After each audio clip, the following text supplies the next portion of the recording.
Hello beautiful devs, welcome back. In this video we are going to overview our cPanel. cPanel is a computer or you can say a space where you can manage your website files, you can manage your emails, you can manage your databases and lot more.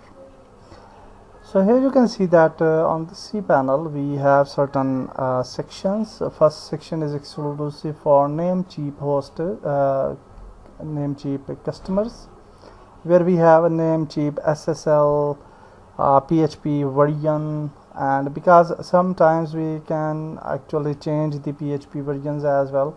So if you will click on any of these areas, you will be redirected to that certain page, and where you can see the PHP, and these are specific to developers. Sometimes we need some extensions to be enabled or some extensions to be disabled for certain purposes, so that we can do here, and we can also change the versions. Currently you can see 8.0 version of PHP selected by default, but you can change the versions as well. And similarly we have a lot of other things like soft apps installer, where you can directly install Joomla, Drupal, WordPress, etc. Website builder is also there. Namecheap SSL is important. If you have SSL, you will see that SSL here.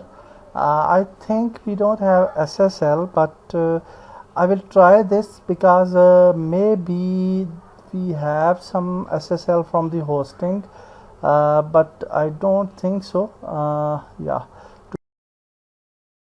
auto install domain SSL multi-domain read code are not supported just yet, and maybe if we click here we can manage it. Anyhow, we will see this later on.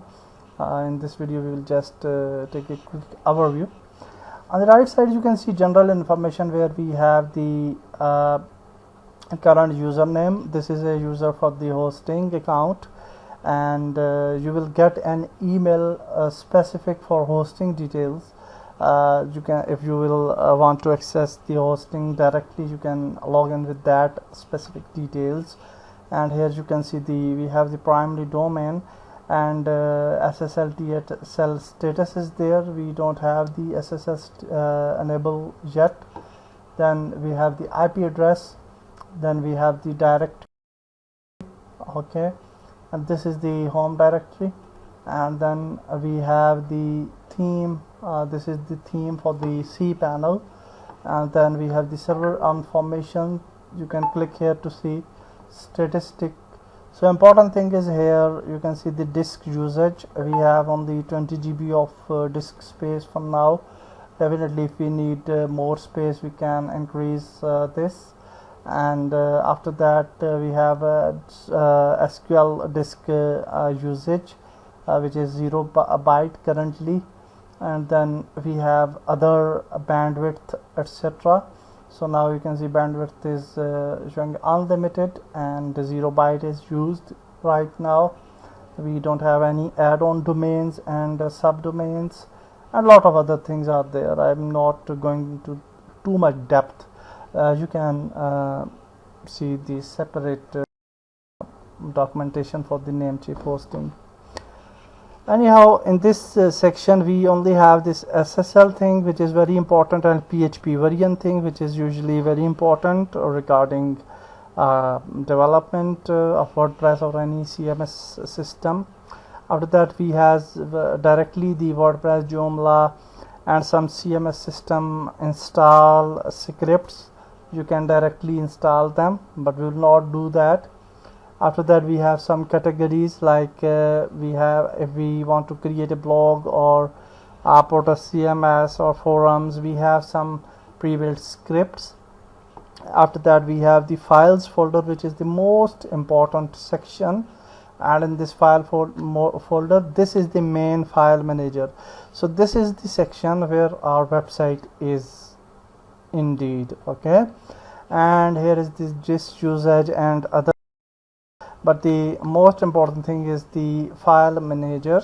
If you want to use FTP, for example, if you want to use the FTP web disk, etc., you can choose it as well. FTP account you can create here, and you can use FileZilla or any other FTP clients to directly import or export the files from your web directory. And then you can see that file manager is the most important folder. We are not going to create FTP etc., because our internet speed is quite good and we don't need it for now. And now you can see this is the file manager, and in the file manager you will see these main files.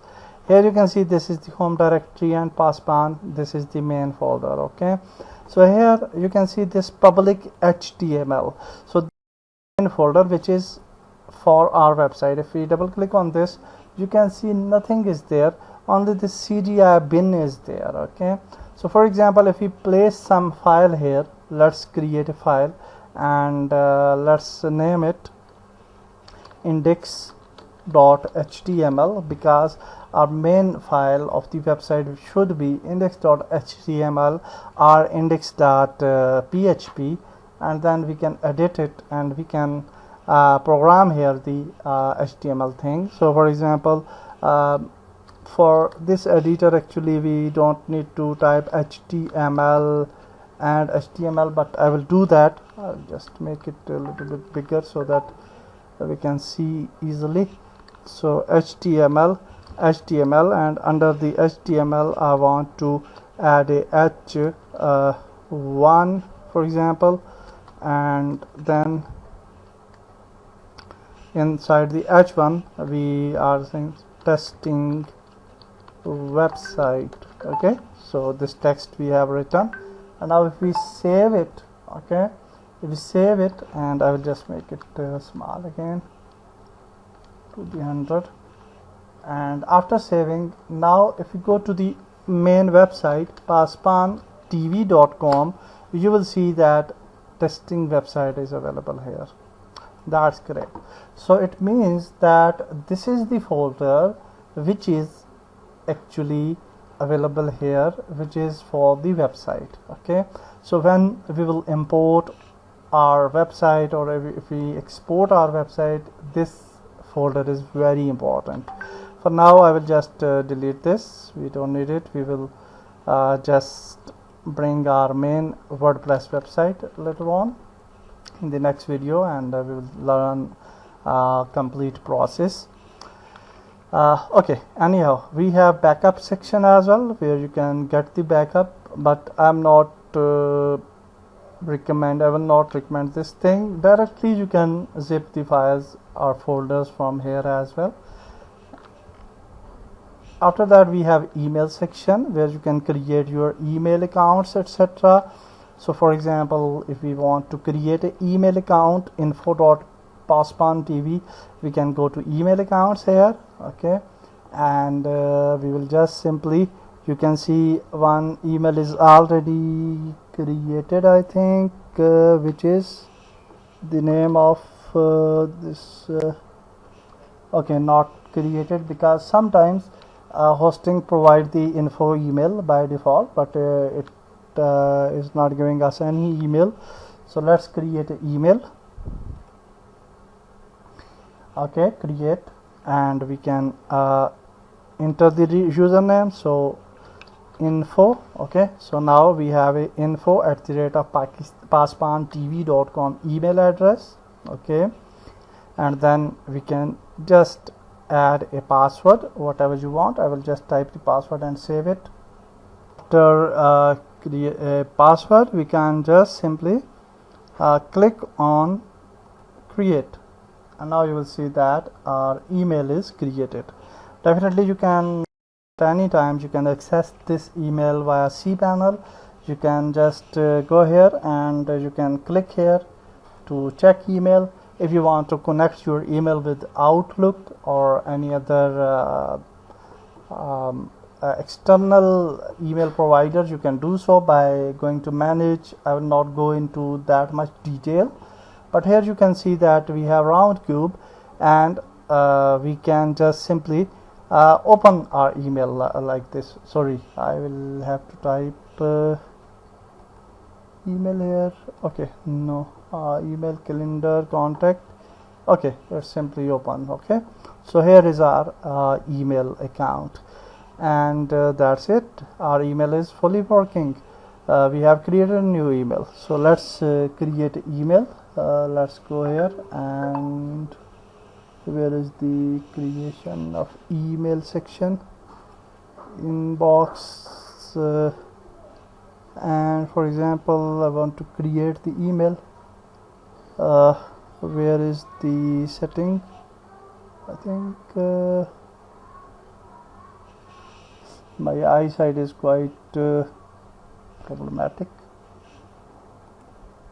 Okay, we have to click on this option, and now you can see that we have the email from where we want to send the email to where we want to send. For example, I will select passpantv@gmail.com. okay, subject is there, so let's add a subject, testing purpose, and then this is email for testing purpose. Okay, so now if we send the email, it will be available on our Gmail account, hopefully. Okay, so now you can see that email is sent, and if we go to the Passpant TV, definitely first time it can take some time, but you can see that our email is received, and if we open it, you can see we have received the email from info@passpantv.com.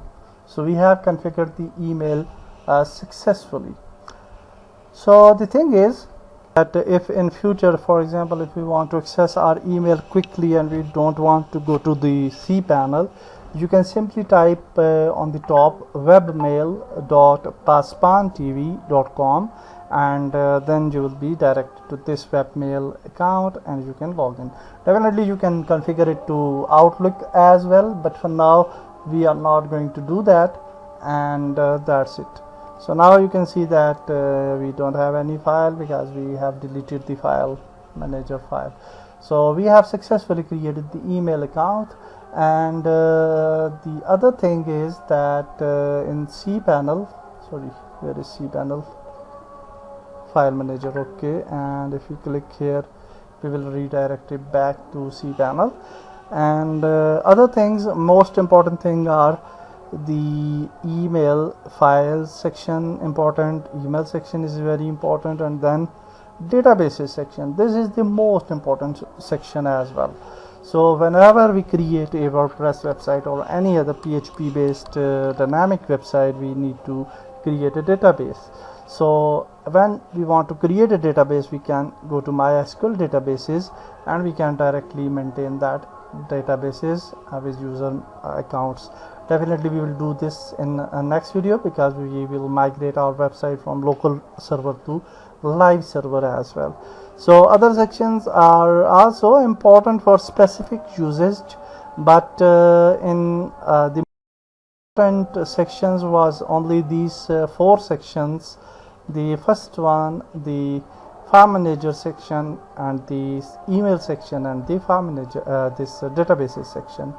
In next video we'll move further and we will migrate our website from localhost to live server.